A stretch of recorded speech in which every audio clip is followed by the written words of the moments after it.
Welcome to PhD with Woman on It, Hack the Future. My name is Beata Young, and today's PhD, Positivity Hacks Delivered, will be by our guest, Gail Robertson. Topic: Replace Judgment with Curiosity. Episode 118 starts here. Let me remind you, this is a grassroots community that focuses on women on IT, an inclusive forum of women in technology, startups, and female leaders who are supported by men as well. And I bring heart to that hustle because empathy is my motto. And empathy is critical when you are replacing judgment with curiosity. Let me just remind you what's been happening in the world of technology. Just a couple of days ago, Priya Devo, former PhD guest, congratulations for your new position in Access Accelerator as an innovation manager. I hope you continue to grow and inspire us in every aspect. We are proud of you. A round of applause to American economic historian Professor Claudia Goldin for receiving the Nobel Prize in Economics. Her research illuminates gender disparities in earnings and employment.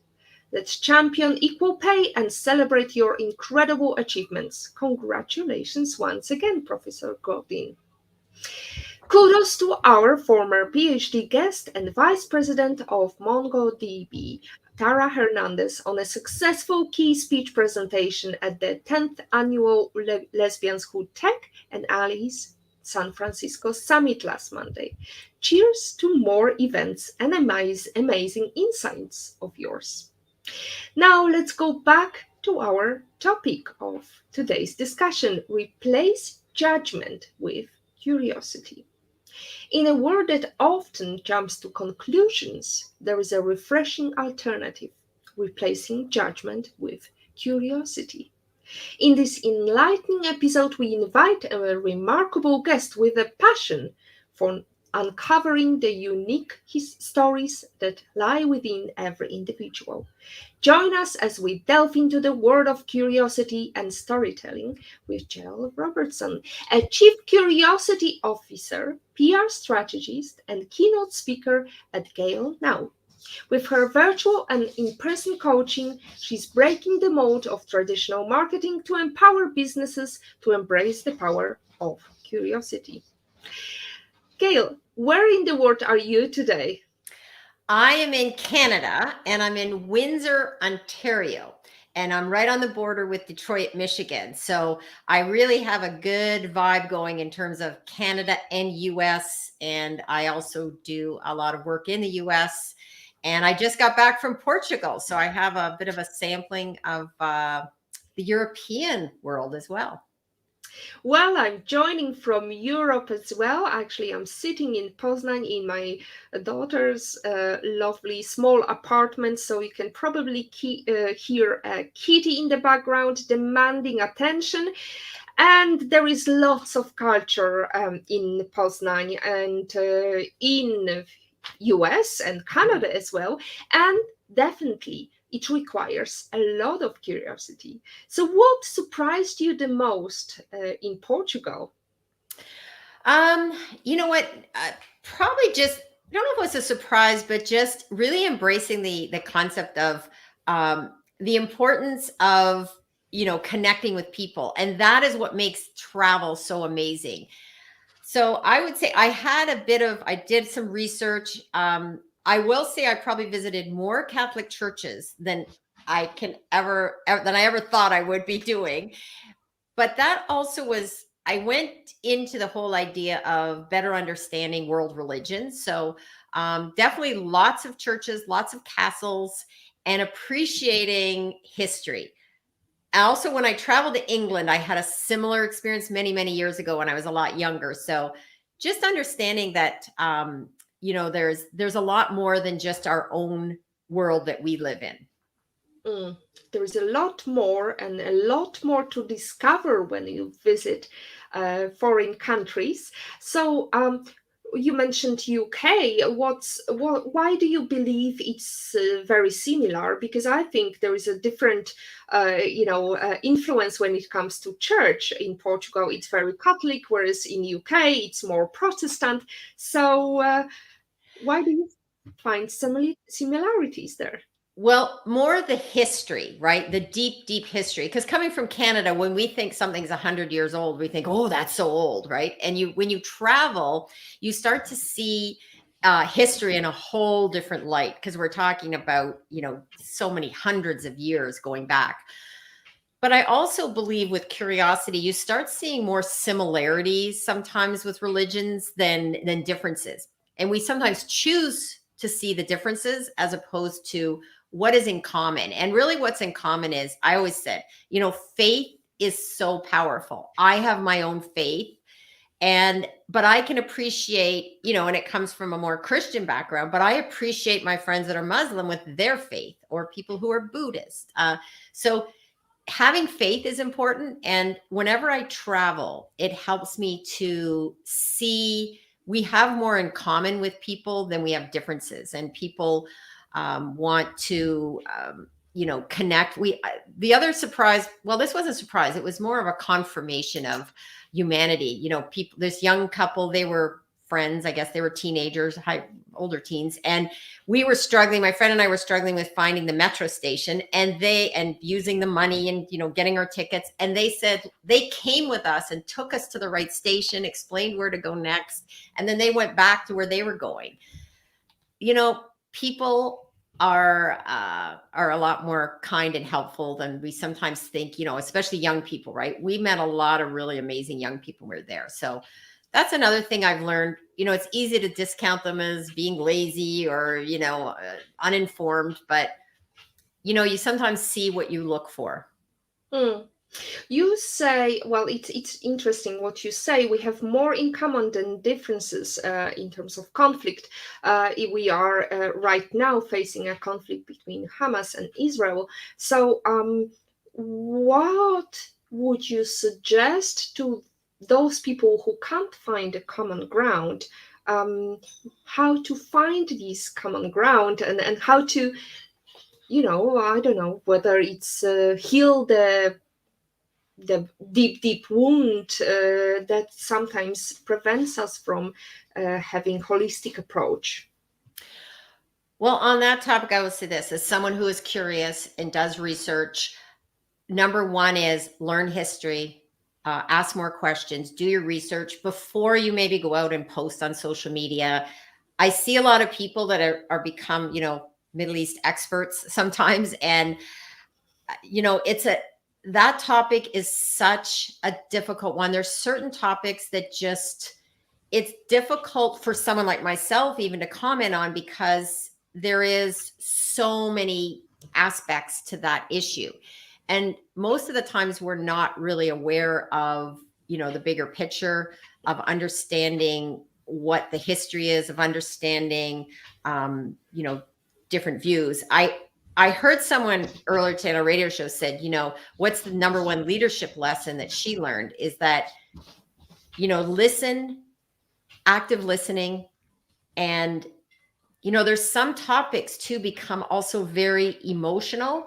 And, and then that brings me back to education over punishment too. We sometimes want to punish people that have a different view than us, that have a different perspective on things.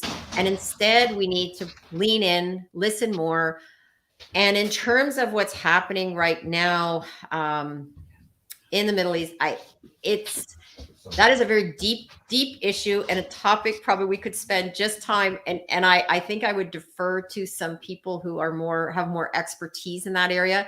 The only thing I'd encourage people to do is be curious and maybe listen more and judge less.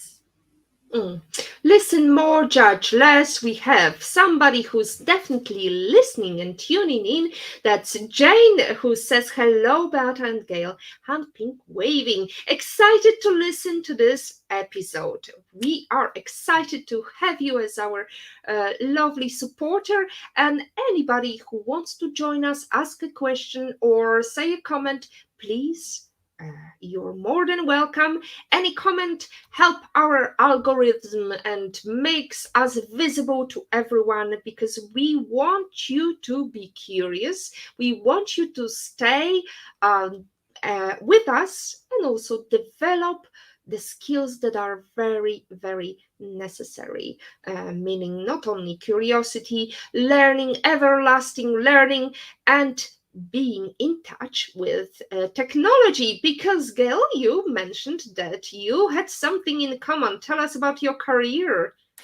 Well, I've had a few careers, and I'm a big advocate, especially for young people. I talk a lot about uh, transferable skills. So, I started out as a reporter. I went to school for journalism.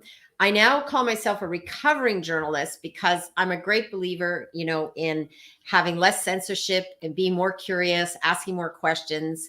So that's a big part of what I do now as in public relations. I also worked as a fundraiser. I've run a bed and breakfast. And then I worked at a company that was involved in insurance and technology. So what they did, they actually came up with, when you go for insurance and you get different quotes, it used to be people pulled a binder off a shelf and came up with different rates. Well, they created the technology that was able to do real-time quotes. So yeah, that was a phenomenal company I worked for. And they just happened to pick insurance. They could have picked any industry, but I became very aware of the power of technology, the power of having, you know, understanding that technology is a key part of our growth, and we can't really go back. A lot of people right now don't like some things, whether it's social media, whether it's AI. And I always said, you can't put the toothpaste back in the tube. We like a lot of things about AI. We like a lot of things. Technology has made our life easier in some ways, but it's also made it more complicated. And instead of, again, bashing tech or bashing AI, we need to, again, much like other topics, get educated and learn how to use the technology and learn how to manage it. When it comes to social media, as an example, we need to have a better understanding of how we can educate young people and spend more time on that. And sadly, our education system does not do a good job of that. And it needs to step up and be more prepared to be, see it has many positive benefits, but it also has some negatives. And I see that in all aspects of tech as well. Mm. Well, we need to get educated, but the problem, I think, is not many teachers want to admit to the kids that they know nothing about technology, because it would undermine their power. So there is this old belief, I think, of, well, I can't really expose myself that I know nothing in certain areas, because then they will think that I'm stupid, right? You nailed it. That is exactly it. And as someone who is, not on, everybody thinks, oh, social media, you have to hire young people. Well, I'm an example of someone that's not on that younger side. I mean, I actually can remember using a manual typewriter. So this is how my career has evolved. And when it came to social media and me working in marketing and public relations, I knew that if I couldn't just say, oh, websites and the internet and social media is bad, I needed to learn how to embrace that if that was going to be my career path. And, I think as a journalist, I always was willing to say, I don't know. I would go to people that know more than me. I still do that. That is probably the number one tip I tell people, is that it's okay to say, I don't know that. I don't understand it. When I even got into, I used TikTok, and I was very intimidated. I didn't understand it. I went to my son and tried to get him to help me. And then it was one of his friends that actually showed me how to do some things on TikTok, and away I went. Not because I think TikTok is a big part of my, how I do my own promoting, but I needed to understand that platform. I needed to understand the algorithms.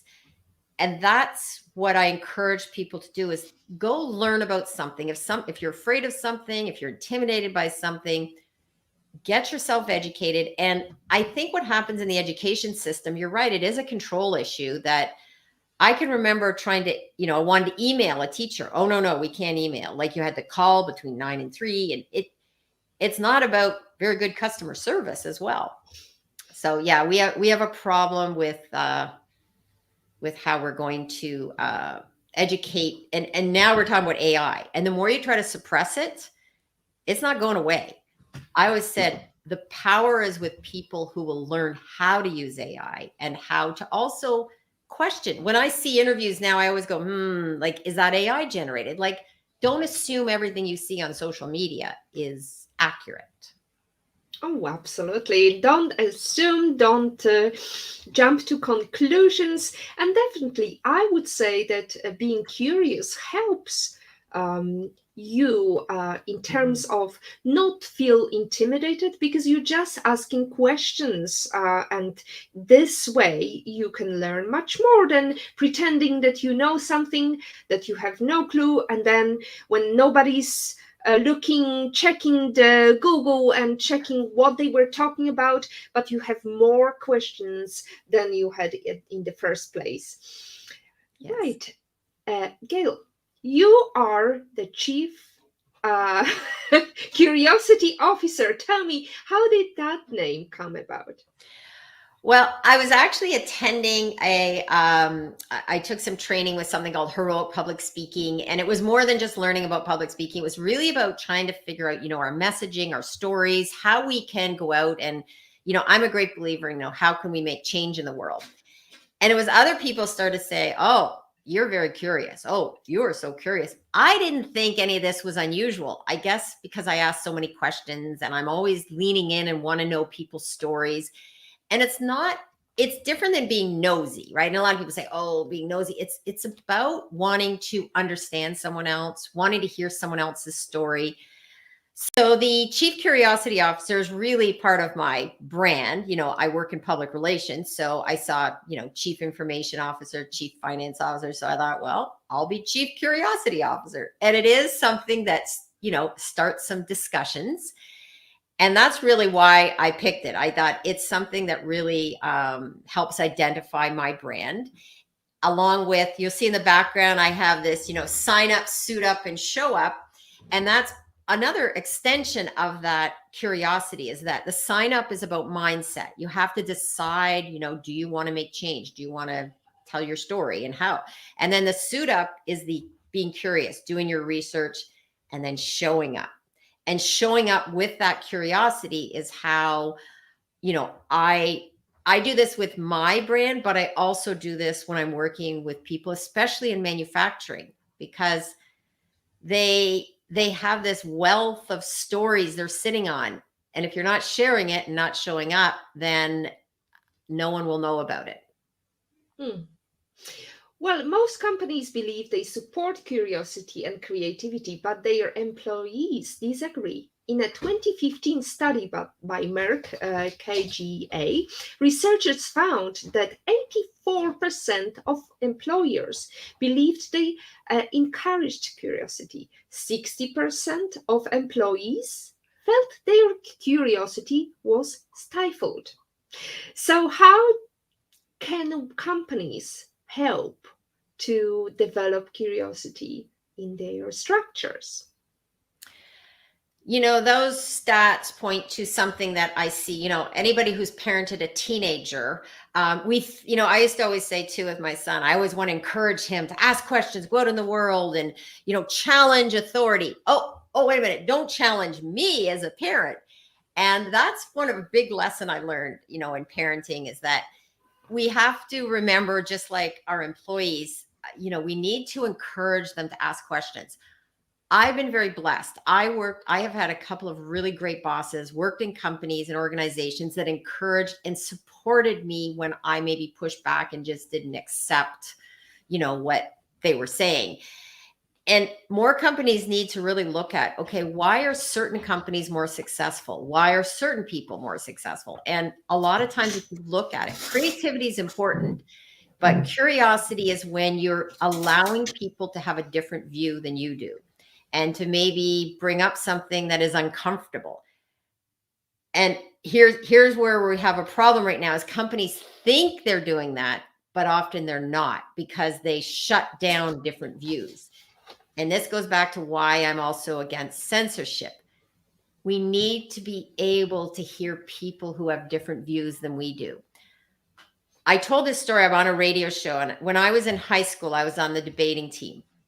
We had to prepare the pro and the con. So we had to argue for an issue and against an issue.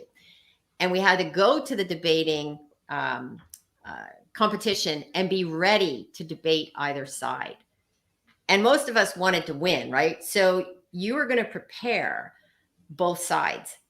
We need to have more of that philosophy in workplaces, in relationships, in friendships, and in social media accounts. Be prepared to look at another perspective other than through your own lens. However, there is something that is called, you have perception, you have some bias. You're never born with the view of accepting everything, because there are certain beliefs, certain religious beliefs even, or cultural beliefs that carry on throughout your lifespan, and you, just like algorithm, cherry pick the ones that you like and you side with them. How to tackle that, Gail? You said a term that I talk about a lot: cherry picking. And this is the downside often in social media, because people will listen to a longer interview and then they'll pick, like, even something I've said today or something you've said. You could take a quick 10-second clip and it's out of context. So that's number one. We have to be aware of that. Also be aware of our bias. When I was in journalism school, we used to talk about objectivity, and I used to always believe that there's no such thing as 100% objectivity. I come into covering a story with a different view than someone else. For example, I've never spent any length of time in a wheelchair. I've never had experienced that type of disability. So I may not see the world the same as someone that has experienced that. And it's the same with whether it's religion, whether it's culture, whether it's gender, whatever. The problem right now is that we do see things only through that one lens. And only way we can make change and encourage, if we're going to really talk about inclusion or talk about kindness, we need to step back and look at things from another lens other than our own. That's where curiosity comes in. And that's why on my show, Curious Minds, I try to sometimes balance out what I'm seeing in mainstream media and bring on people and have these discussions that aren't necessarily covered by current mainstream media, and have different views. Because if we don't do that and we don't educate, we're going to continue down the road of more wars, more anger, more fighting. And, even if we look at it in a personal relationship, if you just say to someone, I'm right, you're wrong, where do you go from there? You're not going to find a solution. And instead, if you say, okay, let me hear why do you think that? Ask more questions. And it's not easy. I'm not saying any of this is like, oh, snap your fingers and we're going to be more curious and the world will be better. But we have to start somewhere. And that's why I am a great believer in, I'm always talking about curiosity. I'm on a radio show each week where sometimes I'm the lone voice, because I said, I'm not coming from a partisan perspective. I'm not coming from any agenda other than, how do we solve problems? So how do you solve problems? Well, that's that circular argument. We solve problems by being more curious, right? Yeah. Absolutely. We solve problems by being more curious, asking questions. So what are the top, let's say, 3 questions you need to ask to really unveil the heart of the problem? Well, in journalism school, we used to do the 5 W's and the H: who, what, where, when, why, and how. And one of the questions that a lot of times in media right now gets missed is why. Why do you think that? Why are you protesting? Why are you counter-protesting? Why do you feel that strongly about that issue? We don't ask why enough. We don't look around and say, why is this happening right now? can we try to understand where that other person or their organization is coming from? Can we do more learning? Can we educate ourselves? So I think the big question you need to ask is why? Why do you feel that way? Where does that belief come from? And once you have those discussions with people, it's amazing. Like I have found this from, again, I often relate stories back to raising a teenager and my son, he's now 21. Here's one example. He would have his AirPods in. I'd be talking, and I used to think it's so rude. He's listening to music. Why isn't he talking to me? And he told me, he says, Mom, sometimes I de-stress by listening to music, putting my AirPods in. For me, when I need quiet. I don't want to hear music. I just need quiet. So we came at this from different perspectives. And once I understood that, now when I see him listen to music, give him some time. And then later we may have a conversation, but I give him space to deal with whatever he's dealing with, and it's with his AirPods in. We need to do more of that. Just understand and go, my way isn't the right way. Sometimes as a parent, I thought I was more right, but I'm learning that I've learned more from him than being right. Well, you've had 21 years to understand and be curious. I need 21 more. Oh, there you go. Well, I've got a 23 years old daughter, and I have to tell you that I understood pretty quickly that I'm never right. So now, whenever I am right, I really feel appreciated. It's almost like winning an Oscar. But anyway, coming back to the fact that not everything works for people the same way as it works for us. So you also talk about your 3-step process. Can you delve into that? Well, sign up is the step one, and that's really mindset. And we often, I'm a great believer, our minds are very powerful. Our minds can, when we, if we believe in something, I often say, if you believe you're going to mess up, you're probably going to be right. If you believe you're going to thrive and have a great day, you're probably going to be right. It's about choice. So that signing up is making those steps forward to say, okay, I want to do more. I want to learn more. I want to improve on my business. I want to, utilize social media. I work a lot with manufacturing, and I said, it's not one or the other. It's not that you can only do online and digital. You still need the offline. You still need to go to trade shows, talk to people. But if you want to really thrive, you're going to need to look at having diversity of tools to use for public relations. So that's the sign up. That's, if you don't have the right mindset, it's going to be hard to go to step 2, which is the suit up, because then you go into the research, asking questions, being curious, and really looking at what is your story? What is your way that you can, build on your business? And we're talking about technology. It's about understanding AI, for example, understanding social media. You don't have to like it, but it plays such a significant role in how you're going to do the final step, which is show up. And a lot of people know my brand, it's that I show up, but I show up online and offline. During COVID, when a lot of people said, the sky's falling, hand wringing, what am I going to do? And everybody was worried about me because I'm such a, outgoing, out there person. Well, I just transitioned, and that's where I got to use, Zoom. I encountered StreamYard, which we're using today. And I just jumped into connecting with people online. And I didn't feel isolated because I now had this whole new network of people. And that's what's important about showing up. You can show up online and offline. So in my 3 steps, obviously I work with manufacturing, but I'm also very aware of the power of technology and how tech can actually help us do those 3 steps as well. Well, especially the last step, showing up. Absolutely. We have some comments from the audience. Thank you so much. Ingor V, happy Wednesday, everyone. Thank you so much. Lovely to hear from you. Olga Vasina, loving the show, Beata and Gail. Great point. At all times, just show up. And amazing how often that works just when you don't feel suited to the opportunity.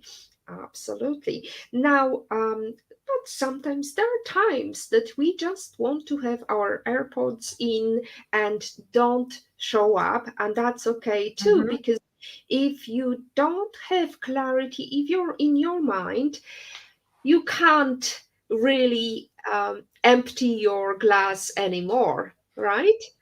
How important is reflection, self-reflection, and filling that glass up again for you, Gail? Extremely important. That's a really good point. A couple of things. Opportunity is such a big word. Like there's opportunity all around us when you choose to find it and look for it. The other thing is filling the well. Yes. And, not everybody wants to go on social media. Not everybody wants to be out there publicly. And some people look at me and go, oh, I don't want to do what you do. And I go, that's okay. We can't have a whole bunch of GailNows in the world. We just blow up too much energy. So this is where you can find other people to help. You can hire people. You can still utilize the tools available to you, and you don't need to necessarily spend all that time on social media. So you can, find some help to do that. And the other thing is in terms of taking time away from social media. I embrace social media, but it's not my whole world. I can put my phone down. I can shut off my phone. I can be in the moment and not worry about, checking my phone every few minutes. But it's an extension of my work that I do for clients. So even when I was away for 2 weeks, I helped out a client while I was away. It was something I could do on my phone and, was able to assist. We need to understand that something can be important and it doesn't have to be us that has to do everything, right? We often bring in experts to help us. We don't all do our own IT. We don't all do our own accounting. We don't all have to do our own social media. And that's where it's important to recognize it's very powerful, and maybe it's something you need to invest in and bring an expert in to help. And I'm sure you're very well in the world of tech, right? You want to bring in someone that understands tech to help you. Absolutely. You want to bring somebody who understands technology, but also someone who's curious and is not applying the same things that were happening last year or before COVID. As we know, technology is ever evolving and it is a never finished product. Ingor said another comment. Yes, Gail, you really harnessed your curiosity. Thank you, Ingor. I believe that you are great friends with Gail. Yes, Uh, Inger we've done work together. She is also someone that is exploring curiosity and expanding on her own company as well. So, and definitely someone that has an understanding of tech. oh, lovely. I think we're going to reach out to Ingor and ask her whether she would like to join our show in the Yes, future. she'd be she does a lot around networking. Her LinkedIn profile. She has a couple of shows. She does a radio show in South Africa as well as doing her work on LinkedIn. So yeah, she'd be a really good future interview. Excellent. That's great. Thank you very much for your great words for Ingor. And now, network of people. We know that there was several networks of people, and some of them are fake. Let's call it fakes. Fake. I mean, Mhm. in terms of identity, there is a lot of AI. We've seen some videos of Mark Zuckerberg making a speech, but it wasn't really him. And we have some people suspecting that Putin is no longer among us, and there is AI generated Putin that speaks and fuels the feud between Ukraine and Russia. Now, how important it is for your clients, Gail, to make sure that there is, a truth and the basic things that are resonating with people, that because we've seen some companies that jump on the wagon of LGBTQ and it backfired. And so I wonder what's your view or what's your experience in manufacturing. Yes, that is an issue sometimes if you jump on bandwagons or you're not being, it's a much used word, being authentic, but you know, it's really important that you, as part of your strategy. So I work with a lot of companies and people now on developing their public relations strategy. Because what happens is they tend to want to jump into the execution and getting out there and posting, but they don't have a game plan. And a lot of times that ends up costing them a lot of money and could end up with some PR problems because they haven't really thought out, okay, what are some of the things that you're going to focus on? The companies that have had the most success decide what it is they're in advance. What will we comment on? What will we support? And what sometimes it's best to say nothing. And I find like right now, there's things I don't comment on because that's not part of my brand. And it's also, I don't know enough about something. So it's best to, and sometimes if I write something and leave it in drafts, but yes, this is something that companies need to develop a strategy around and know what their plan is, and be very careful if you're having someone posting on your behalf to understand, what your beliefs are. And, luckily I've worked with companies that have a pretty good understanding of that. And I know what to post and what not to post when I'm working with them.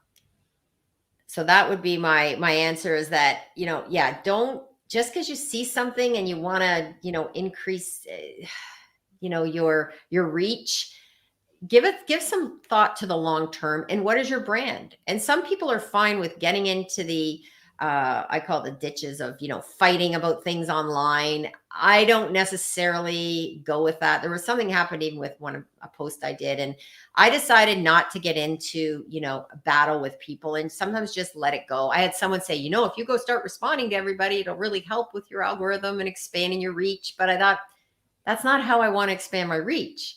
I want to expand it with people who have, an understanding of what I'm doing and what I believe in, and not just trying to get, boost my numbers. And I don't do that with clients either. I mean, there are ways I can show people, here's how you can get a lot more followers, but they're not real followers. They're not going to really help your business. And that's where, back to that word opportunity, looking for the right opportunity, the right niche, and the right focus for your company and your beliefs. Hmm. As we have this great quotation, opportunity is like a bus, there always will be another. So now let's go into the question of Patrick, IPO Meeting, Patrick's opinion. Gail, fascinating show.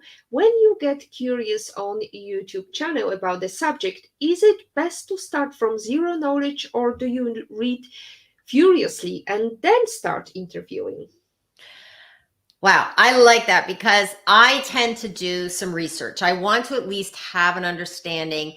And part of my research planning is I try to look at where that person is coming from, but I also try to go look at the other perspective. But I don't bring someone on just to challenge them. And I see this happening a lot, sometimes too much in the media, where they bring, they go to interview someone and they're arguing with them. I try to always look at, if I'm going to have someone on, I want to give them a bit of a platform to speak, give their perspective. And often the people I have on are often not getting that in the mainstream. So I tend to like to tackle topics that aren't getting as much, perspective. I give one example about plastics. I interviewed someone that's done a lot of research, has data on the plastics. And, we had a lot of discussion about banning plastics. So I would have come from the perspective, oh yeah, good to ban plastics. But the more research I did, I realized it's a very complex issue, and it's not as simple as banning plastics. We need to really understand more about, how plastics are so valuable in our society. And as I said, I won't get into it now, but it's a very complex topic. So yes, I did research on that. I don't know if I probably read furiously on a lot of issues. So I try not to come in with zero knowledge. No, I think I have to come in with, so that I can ask questions.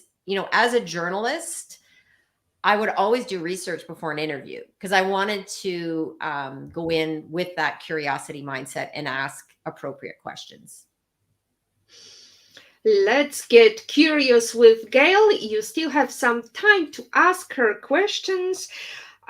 So Gail, you had a game plan of starting your own entrepreneurial journey. You've had a couple of careers, as you mentioned. So what inspired you to start your own company?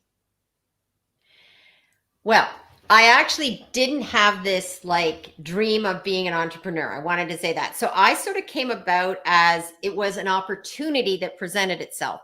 I was working at a company for almost 11 years, loved it. That was the insurance and technology company. And then what happened, they were selling to an international company and there was a lot of long process involved. And when I saw the writing on the wall, I knew that there probably wasn't going to be a specific role for me in the type of role that I wanted to be probably remain at. So I dealt with one of the owners and who I reported to, and we came up with a game plan that I would stay until the sale went through. They would give me a nice package to go off with. And that was why I decided to start my business. And from, I sort of hit the ground running. I had a client even before I left that company. I was already well on my way. And this is where I think it's really important for people to be open to opportunities like that. So instead of saying, oh, no, I don't want to run my own business, I looked at it as, well, let's give it a try. Let's see what happens. I can always go back and get a job. And then what's happened is now I couldn't see doing anything else than what I'm doing. And sometimes we shut down ideas too quickly. And that's why I like to share this, because I'm not in the category, some people like they have a dream of running their own business. That wasn't where I came from. But now that I'm doing it, I love a lot of the abilities. It gives me some freedom, and also that I can be a really good strategist and consultant because of all that background experience that I've had through 5 different careers. With different clients, different backgrounds. Now, what advice would you give to other female entrepreneurs who want to start their own company, but they don't know how or when, or, just have that kick in the butt when they need it from Gail? Number 1 tip: network. Get out there, talk to people. Find other people that are doing what you're doing, or that you want, that you emulate, that you want to be more, learn from them. There is many opportunities out there. I've had people reach out to me, and I'm more than happy to give any tips, ideas. I like to share that knowledge. I've just been helping another friend of mine that started a new enterprise, and, she wanted to say, I got to pay you. I go, no, listen, so many people helped me along the way, and I'm a great believer in paying it forward. So keep in mind, if you're looking to start your business, you have an idea, go to and ask for help. I find way too many people don't want to ask for help and don't want to reach out to people. I've had even young people, and they go, oh, thank you for helping. I go, see, all you need to do is ask. And there's more people willing to share that information. Just like I told you when I was in Portugal, that those young people, when they came with us on the metro train, like we were like, my friend and I were going, this is amazing. We sometimes think that people aren't going to help us. And too often we think in society that there's more negativity. There's actually more kindness, more people willing to help than we realize. We need to get past that fear of reaching out and saying, hey, can you help me with this? Or I have this idea. What do you think? I have this idea of starting my own company. What do you think? The more you talk about it, the more realistic it becomes in your mind and among your friends. And one of these days, who knows, maybe you will get one client when you ask.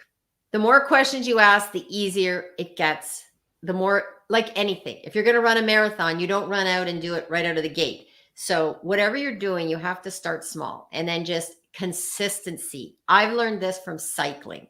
I can remember when 10, 15 kilometers seemed like so difficult. This past summer, I did a 100-kilometer ride one Saturday with a couple of other people. And now it wasn't the fastest, but I did the 100 kilometers in about, I think, 7-8 hours with a stop. We had lunch. So, but I didn't start there.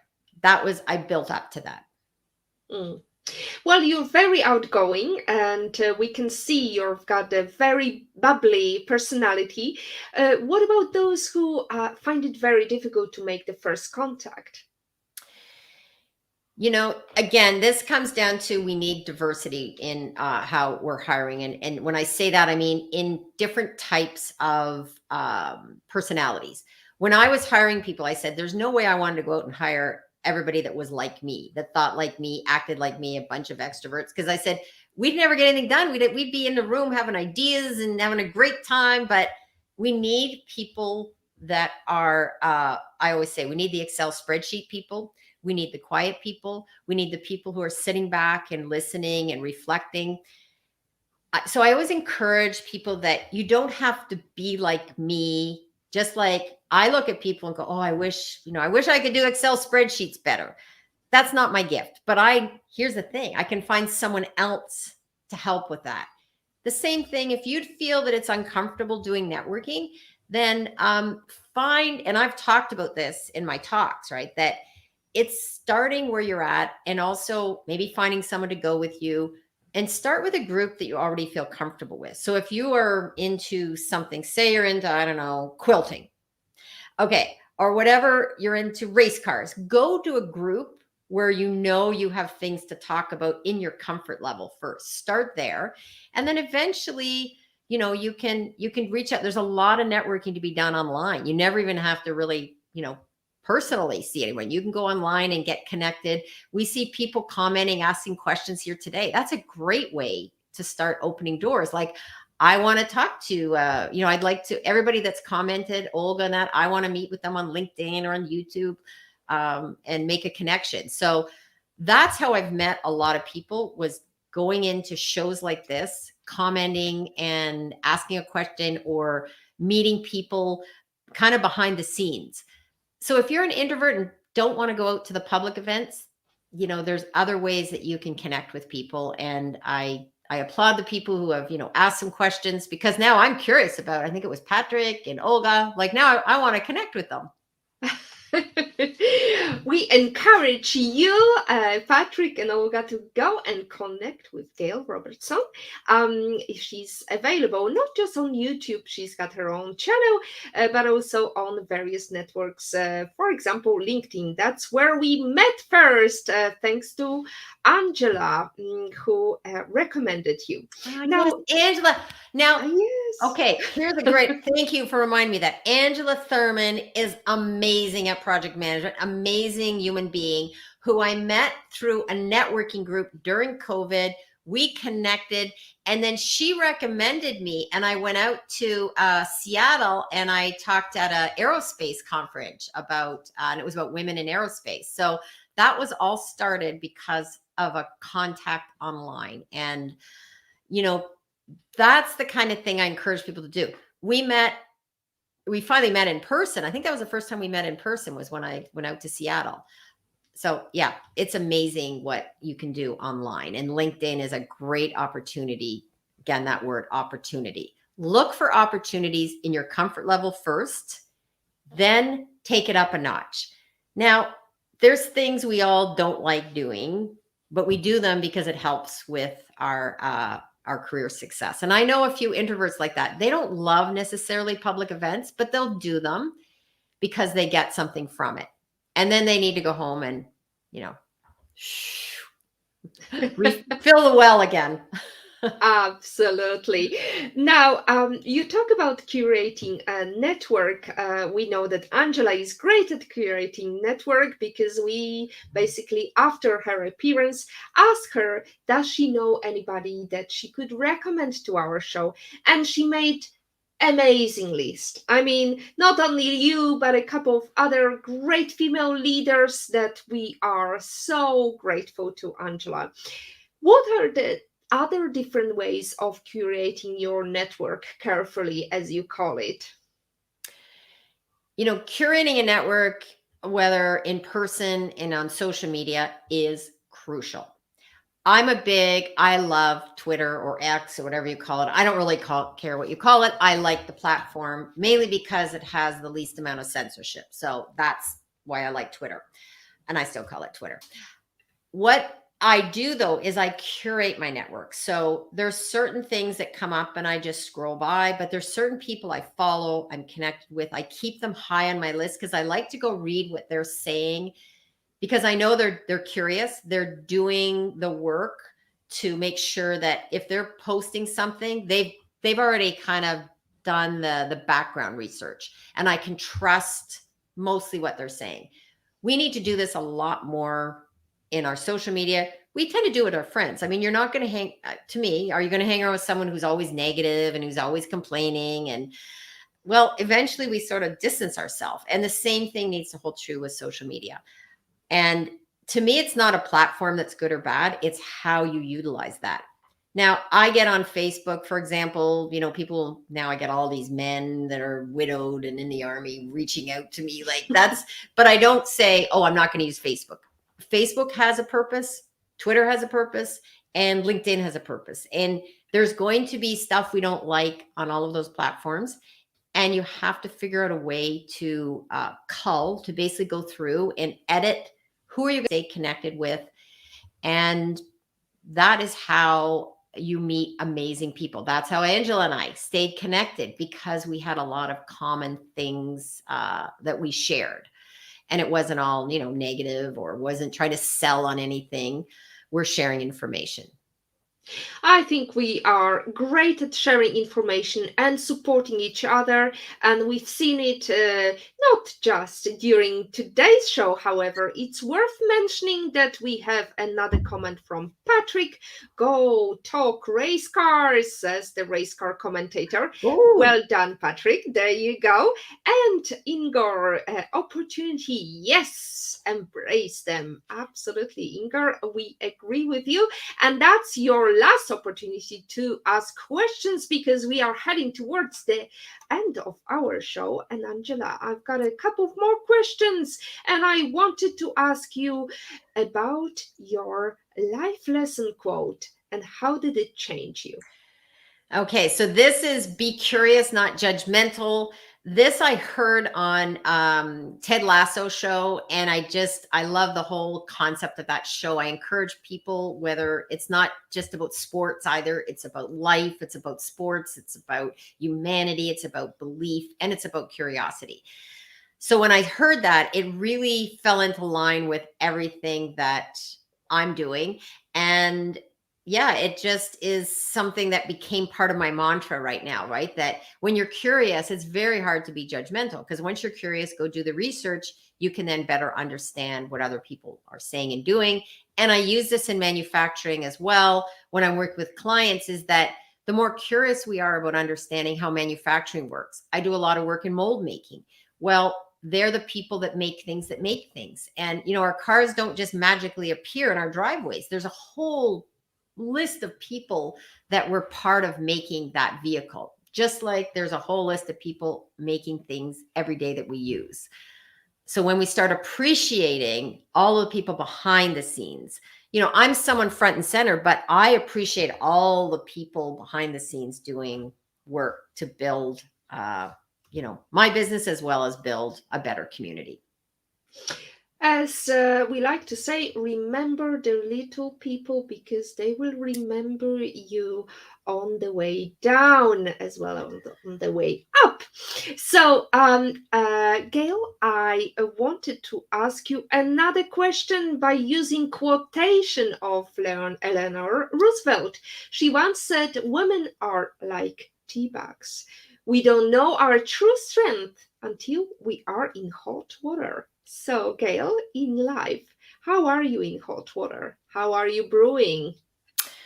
That is so true. And I think, when I'm in hot water, it's usually because I'm overthinking about something and I'm ruminating.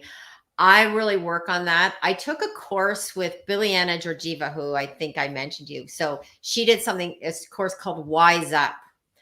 And now there is someone that would be a great person for your show as well. And, we really need to sometimes, okay, I'm going to speak about myself. I need to, at times, not overthink everything. So how am I brewing? I'm brewing when I start doing more self-reflection, when I'm starting to ask myself more questions and when I need to be more curious.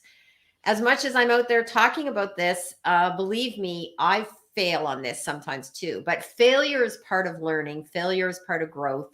And I'm not perfect when it comes. I judge. I'm not curious enough sometimes. So when I get in hot water, it's usually because I'm like, uh-oh, Gail, you better go practice what you preach. Absolutely. Failure is part of growing, and we are definitely growing big in comments today. We have another comment from Ingor. Be curious, not judgmental is a great statement to live by, and a lot of other statements we mentioned. And also, I encourage you all, because we just touched upon the curating network, I would like to remind our lovely audience about a great networking expert we interviewed twice before. Kelly Howie, the author of Build Your Dream Network, talked about how to build your network during COVID, but also she talked about how to build your network when you want to grow your career. Now, Gail, as we are heading towards the end, let's listen to your life lesson quote. So you mentioned be curious, not judgmental. And let's listen to your imagination if you could travel anywhere in the world and invite anybody in the world to have a private breakfast with. Who would you invite? And where would you go to? This was this was a hard one. And I think you had asked me this, and I've struggled with this because there's a few different people, but I know I said this, and this is going to be a bit controversial, but I would like to sit down with someone like Joe Rogan, because he has been someone who has changed over the years in terms of when I first heard about him, I thought he was, to be honest, I thought he was like this knuckle dragger guy, and just like, then I started listening to his shows. His shows, they go on for like 3 hours. And what I appreciate about him is he brings people on and he doesn't always argue with them. He lets them have space to talk. And I have learned so much, different views, different perspectives. So I'd like to sit down and interview him and ask about, where he came from and where he is now. And I would like to go to his comedy club in Texas and learn more about that as well. And people that know me, know my politics, my background, they may go, what, Joe Rogan? What is she talking about? But it's because I think it's a good example of why we need to be more curious and understand people that we may judge based on cherry picking of quotes. Don't cherry pick off quotes. Listen to our whole interview with Gail Robertson. And we want to also listen to your book that you would like to recommend, and the book that you wish you read before you started your career. The Artist's Way by Julia Cameron. This is something, I took a workshop on this, and it's all about being creative. And when I did the workshop too, it was about, doing things on your own too. Can you go to an art gallery on your own? Can you go to a movie on your own? Can you do some things on your own? And what does it mean to be creative? I think we tend to look at it in a very narrow perspective, but we're all different. We're all creative in different ways. So that's a book that I think more people need to explore, before any career. And what is happening in your world, Gail? I wanted to hear from you. What's new exciting project you are going to have? Well, while I work in manufacturing, I also have clients outside of that. So I'm working with someone on personal branding. I'm also getting ready for a big trade show in Florida called NPE. It's a big plastic show. So that's exciting, being part of, the manufacturing world and seeing firsthand the power of the people that make things. Great to hear from you, Gail Robertson. We are mindful of the passing time. Ladies and gentlemen, we had a great, curious discussion today with great comments and questions from Jane, Ingor V, Olga Vasina, IPO Vid in Patrick's opinion. And next week, we are going to join the show with Sohalia Diab. Tune in next week for the new episode, ladies and gentlemen. And that's it from PhD Positivity Hacks Delivered. To stay updated and you never miss our next episode, make sure you subscribe. Thank you, all the best, and see you next week.